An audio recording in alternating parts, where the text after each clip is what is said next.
Want to get you up to Austin now, where Texas Governor Greg Abbott is speaking on the state's efforts to combat coronavirus. Let's listen in. COVID-19, dating back at least to January, some even before that. From the very start, the state of Texas anticipated the possibility of community spread of COVID-19. Under the leadership of Commissioner Hellerstedt and Chief Kidd, working with other state and local leaders, the state has proactively prepared strategies to respond to the various scenarios that we face. In doing so, we are building on the state's pre-existing infectious disease capabilities that enhance our response. DSHS is the lead agency in the state's response. They work closely with the Texas Division of Emergency Management to coordinate the state response to COVID-19.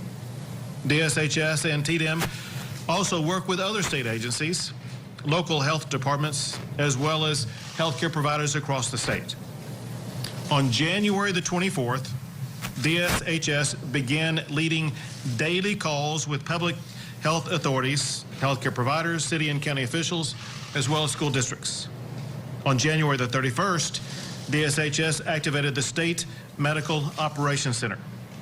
Last week, DSHS announced that 10 public health labs in Texas are now equipped to perform COVID-19 testing throughout the state. DSHS has established a website for COVID-19 to share up-to-date information. It'd be helpful if you get that out. It is dshs.texas.gov/coronavirus/. Again, it is dshs.texas.gov/coronavirus/. Now, the state has also asked health insurers and HMOs operating in Texas to waive costs associated with the testing and telemedicine visits concerning coronavirus.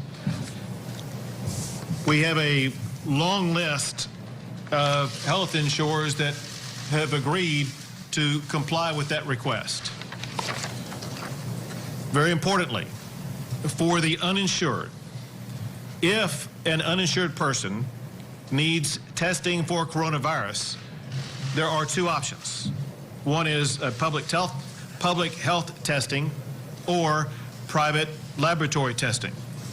For public health testing, it requires consultation with local health departments. If the person meets public health criteria, then the person is eligible for testing through public health testing with no cost to the person. Private testing can also occur, but there could be a cost to the individual. If people need to find a local provider, they can call 211, which can direct them to low or no cost providers in their area. As far as Texas schools are concerned, the TEA and Commissioner Mike Morath, they work daily with school districts to prepare the appropriate response for any particular school district. Commissioner Morath has begun leading daily calls with superintendents. Very important to note, Texas is seeking waivers for federal regulations for the school lunch program to give districts flexibility to provide students food should the district need to shut down for a temporary period to respond to the coronavirus. Now, some information about numbers where we are today. And understand they constantly change. But at this time, not counting the people who have been repatriated into Lackland Air Force Base, Texas has 39 confirmed cases in Collin, Dallas, Tarrant, Fort Bend, Gregg, Harris, Montgomery, Smith, Bell, and Travis counties. 220 Texans have been tested in either Texas Public Health Labs or by the CDC. And we currently have approximately 75 Texans who are being tested as we speak. Texas, some important facts I want you to make sure you get. Texas Public Health Labs have the capacity to test 273 people per day currently, with that ability to increase, also with private labs coming online. Importantly, next week, CPL will be able to test several thousand per week. In addition, there is LabCorp and Quest Diagnostics that provide testing. I'm also pleased to announce something that's happening as we speak right now. It's the first drive-through testing facility. I'm pleased to announce that Mayor Nirenberg in the city of San Antonio and his team are opening the first drive-through testing facility in Texas. This has been a swift advancement with the combined effort of the city of San Antonio City Manager Eric Walsh, Metropolitan Health District Director Dr. Don Emmerich, Fire Department Chief Charles Hood, Southwest Texas Regional Advisory Council Executive Director Eric Epley, UT Health San Antonio President Bill Heinrich, and University Hospital CEO George Hernandez. This facility is opening at this moment. It will initially be for first responders, healthcare workers, operators of critical infrastructure and key resources, and certain high-risk patients. Since they've only been open quite literally a few minutes, it's too soon to tell how many people they will be able to test each day. My team is also working with the cities of San Antonio and Dallas and is in conversation with the city of Austin to also implement drive-through testing sites that will also be run and managed at the local level. I expect and anticipate that at least 2, if not all 3 of those cities will be up and running next week or the week after that.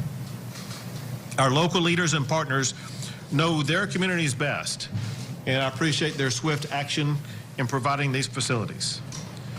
Well, as the situation continues to unfold, Texas is taking additional action to mitigate the spread of the virus and to protect the public's health and safety.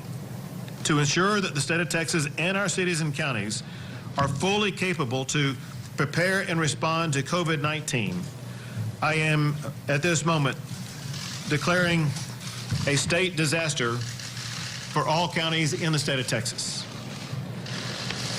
Now, pursuant to this state disaster declaration, there will be many directives issued by this office over the coming days. Here are a few.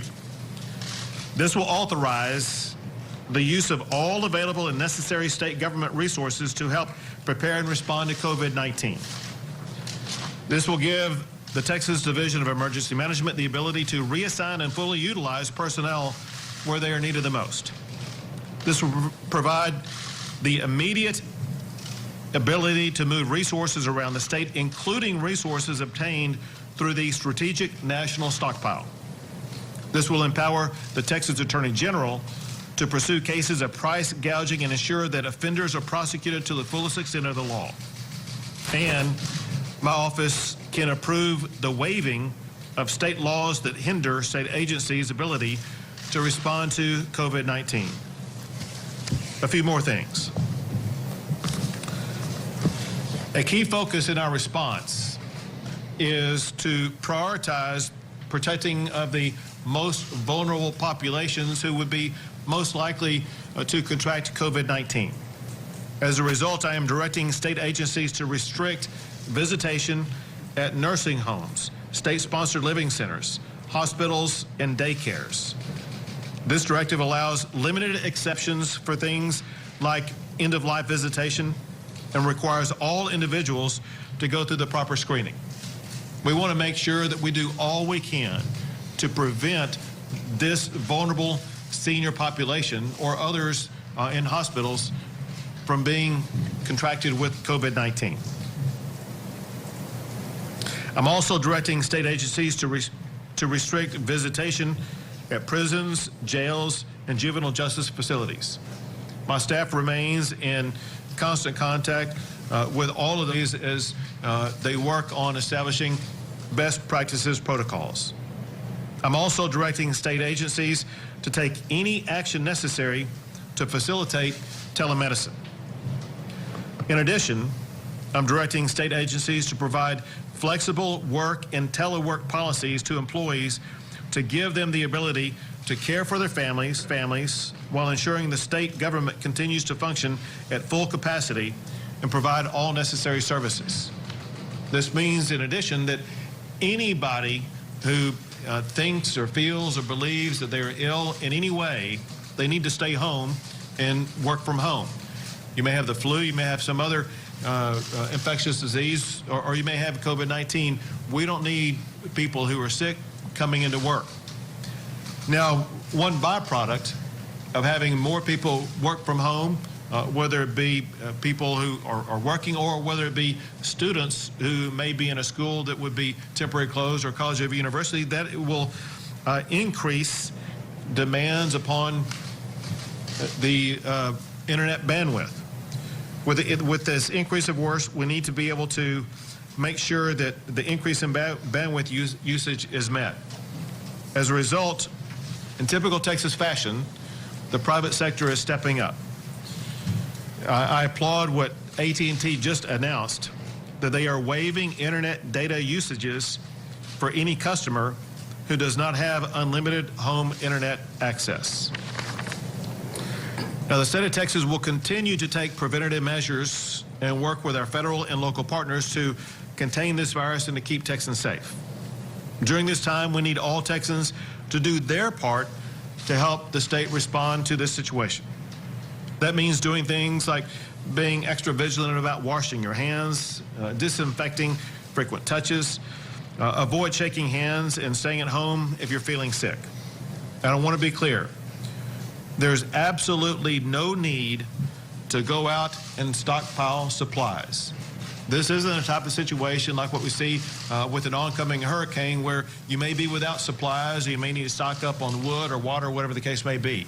There's no need to stock up on water, no need to stock up on these other supplies. There will be plenty available. For those who may be worried about seeing empty shelves at their grocery stores, these shelves will be replenished and people will have access to the supplies they need. Texas is in the best position to handle a situation like this. We've been working with grocers and retailers, and Texans must remain calm and understand that hoarding is neither necessary nor productive.